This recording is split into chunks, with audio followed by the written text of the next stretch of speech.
This is Paul for Redneck Sports. I believe that everybody should win in life, or at least attempt to. The first three maxims of General Robert Neyland's game maxims, I believe apply to everybody. The team that makes the fewest mistakes will win. Play for and make the breaks. When one comes your way, score. If at first the game or the breaks go against you, don't let up. Put on more steam. Welcome to the channel. Now let's discuss some sports. Like, subscribe, comment. Show what your opinion is. Let me know if you like what you've seen. And I thank you for your support. This is Olivia Dunne. She is one of, if not the top NIL earners in all of college sports. Watching her videos, she doesn't get political. She's just fun. She's somebody that can stretch across all kinds of demographics because she's a cute little thing that is amazing, is a top athlete. She's level 10 in gymnastics. Okay, she's not going to compete in the Olympics, but she's still one of the top gymnasts in the world. A very high caliber athlete that has spent years, well over a decade, honing her craft. And she is a marketing powerhouse. Such a marketing powerhouse that people started paying attention to women's gymnastics on the collegiate level in a way that helped start making it profitable. Okay, so it's not making the money college football is. It's not making the money that college basketball is. But it is still being far more profitable because people started noticing her. And because people started noticing her, they started noticing other college gymnasts. Now, she has graduated from college. She is no longer going to be doing gymnastics. I mean, she might do some coaching. She might do a few other things. But she's not at that senior elite level, which is going to take her into the Olympics. Women's college gymnastics needs another Olivia Dunne. Why? Because people have short-term memories. Some people got addicted to it. Some people started watching that wouldn't have watched it before, and they may stay. But you need to keep attracting people to it. In college football, dear Lord, you have so many reasons that you're hearing about college football. But women's college gymnastics? No, not really. Men's college gymnastics? Actually, I don't think anybody really understands that sport. Even though it is a hard sport to get into. But women's college gymnastics is one of those sports that has marketability, can reach both men and women. Well, women's gymnastics period can do that. Why?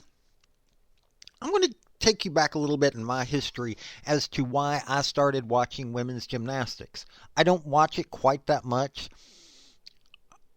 University of Tennessee doesn't have a gymnastics team. That's my team. But let's talk about this a little bit. I was 8 or 9 years old when the 1984 Olympics happened. The woman that you're seeing here is Mary Lou Retton back then. She was amazing. I was 8 or 9 years old, had never seen women's gymnastics before. I fell in love with the sport. Now I'm almost 50 years old, but that sport's still the grace, the beauty, and it all came from me watching this woman right here win a gold medal. I'm a redneck from East Tennessee. Watching that sport became amazing to me. But few people can name the athletes outside of the senior elite. Seriously, they can't. And it is a shame. These are athletes that spend 15 years of their life doing something that they both love and are just massively competitive about. To be able to do that sport, there are very few people that can reach the levels of even being admitted to a university that has a gymnastics program. So, it needs some elevation. Something that Mary Lou Retton, Simone Biles, and so many others can't do anymore. Even Olivia Dunne is not going to be able to do it because she's no longer in college. You need that next generation to step up. And let's talk about that for a second.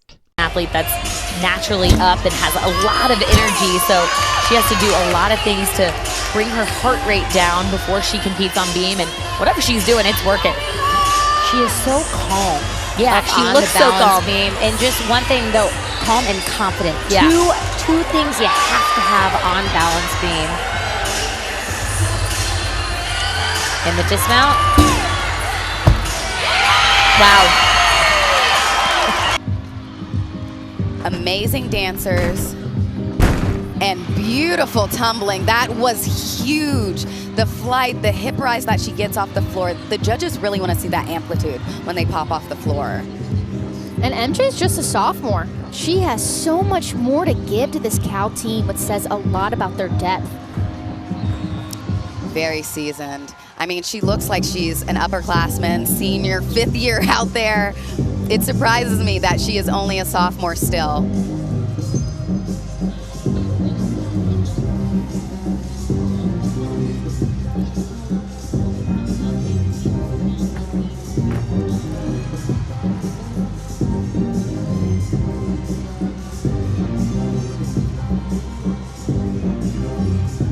And I will say they need a 9.8625 or higher for Frazier to give Cal the lead after the first rotation. She is definitely capable of that score in this routine. This was huge for them. Is gigantic. One of the highest. Wow. Wow. No words. She is fearless. She floats like a butterfly with everything that she does. Sting this dismount like a bee. Let's see. Double tuck. Lights out. And this is a big one here for Maya. Wow. Now let's enjoy the right side now. Jade Carey, who won gold at Tokyo on this very event.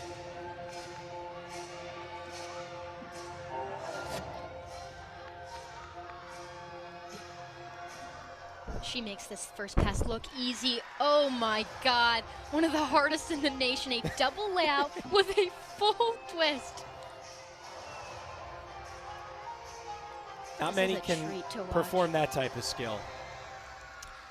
I'm pretty sure she's the only one in the nation performing that skill. Maybe Simone Biles, as we all know. Right.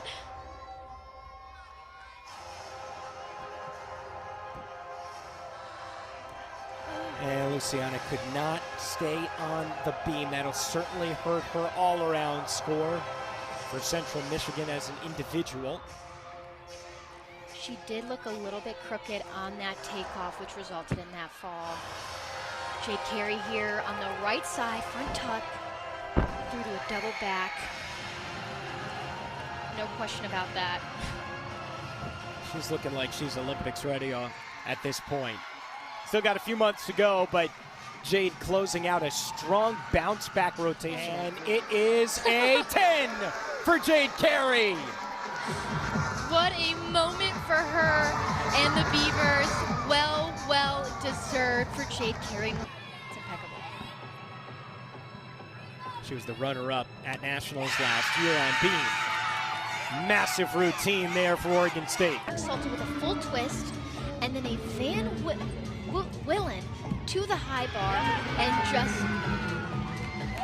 Jade getting ready on the left side, and with the scores coming in now for Oregon State. These routines become really important for her. These women have a talent that needs to be seen. Now, Olivia Dunne helped these young women get seen on a higher level by more people than who had been watching before. There needs to be another Olivia Dunne. No, the person does not need to be a senior elite. As a matter of fact, it doesn't need to be a senior elite. It needs to be a level 10 who has the same marketability. Doesn't matter what their skin color is. People that keep going on about, oh, well, no. But there needs to be somebody out there in the spotlight. They need to choose to be out in the spotlight, but they need to have the marketability that Olivia Dunne had. Why? Because people need to not forget about women's college gymnastics. They're talking about cutting sports because of the NIL and because of how much money is getting paid to college football and all of this. They're saying that they need to start cutting sports. They keep talking about this. Well, here is a way to keep women's college gymnastics from getting cut. This is a way that the whole sport can be raised up. They need young women who are marketable, are intelligent, and have the ability to get out in front of the camera and to be seen. Like I said, it doesn't matter what their skin color is. There are women all across the college sports scene that are in gymnastics that can do this. Olivia Dunne, graduating, now has the chance to mentor the next person to be able to do this. NIL gives the opportunity to give women's college gymnastics a chance to be seen. And it needs to be done. We need, as a nation, to have these sports, to give these young women the opportunity to go to college. Now, are there chances for others? Sure. All the other sports have a chance just like this one. Women's college gymnastics has got cute little things, and that's what I'm going to call them, because these women have that marketability. And I'm not going to be PC about it. It's going to sound stupid. It's going to sound redneck. But when you're watching commercials, the commercials have some kind of cuteness factor, or it's got a shock factor to it. Women's college gymnastics does not have the ability to have a shock factor, other than the ability of the athletes in doing things that are amazing. Simone Biles has a shock factor because that woman, when she gets on whatever apparatus that she gets on, she does these amazing things, and it will shock anybody, not because of her skin color, but because of her sheer athleticism and grace. The rest of gymnastics, not college, but all of gymnastics, when it comes to women, has to abide by the cuteness factor. It sounds stupid, but it's the truth. When you see the women who are senior elites, none of them are over, like, say, 5'3" in the U.S. These are short women who, to be perfectly honest with you, are far more athletic than 90% of the people who join the U.S. military. Actually, they're probably closer to 95 to 99% more athletic than what goes into the U.S. military. I would put the endurance and the ability to do things with their body higher than almost any sport. These women, while they're shorter than us, while they're far more likely to be more cute than us, hold the body that is far more athletic than anything that anybody can imagine. These women do things that are amazing, but that's not what people see.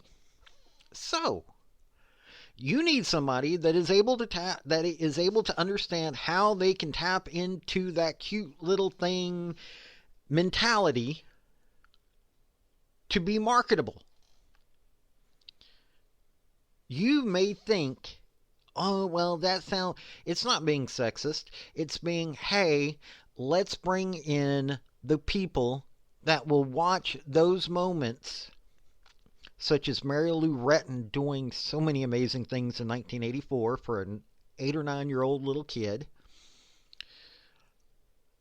Now, you've got a sport that should be completely marketable. It should be 100% marketable across the board, but few people actually pay attention to it. It's idiotic, in my opinion, that people don't pay attention to it. And that is what I'm saying. These women are doing things that you or I would never be able to do.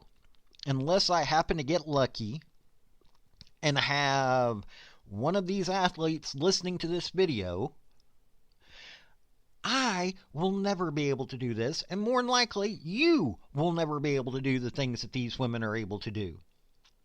They should be celebrated. Every day they get on the court, they should be celebrated. They get on these mats, the balance beams, the uneven bars, the vault. They do these things in a way that is so amazing that we can't even imagine what it takes to do what they do because of the work that they put in for upwards of 15 years or longer. Because Simone Biles, who is a senior elite, is fixing to compete yet again in another Olympics if everything goes right for her. Think about that. She is going to be one of the oldest female gymnasts to compete at that level. And she has nothing taken away from her. She is still competing at a level that should embarrass you or I, that we can't keep doing those kinds of things. So, women college gymnastics needs a spokesperson like Olivia Dunne. Okay, so Olivia Dunne didn't specifically set out to speak for that. She set out to make money for herself, but in the process, she brought headlines that was good for all of women's college gymnastics. Does there just need to be one? No. There can be many. There are Hispanic folks, there are Pacific Islanders, there are Asian folks, there are African American folks or blacks or whatever. I'm a redneck. I don't keep up with it. It changes too often for me. There are white folks. There are probably some Native American folks that are able to do this. There are probably some Arabs that are able to do this. That's what I'm saying. Start getting this known. We don't need to let this sport be one of the sports that are chosen to be taken away because it doesn't have the profitability of all the other sports and we need to only focus on profitability. No, these women need to be paid attention to. They need somebody to sit there and help them do it. And that's my whole point of all of this. That there needs to be another Olivia Dunne. Or there needs to be several Olivia Dunnes. Women's college gymnastics should not die because of all the changes being done because of NIL and because the NCAA was being stupid for all those years. So, we need to get some things going. Now, all that may have sounded a little preachy, but it's a simple fact of that these young women need a chance. So, this redneck is going to defend them. It's just my way, because I think that we need the next Mary Lou Retton, the next Simone Biles, the next Nastia Lukin, the next Gabby Douglas. All of these people need to be followed. So, I hope you enjoyed this. And if you did, like, comment, subscribe, all that happy stuff. This is Fall with Redneck Sports. Y'all have a good day.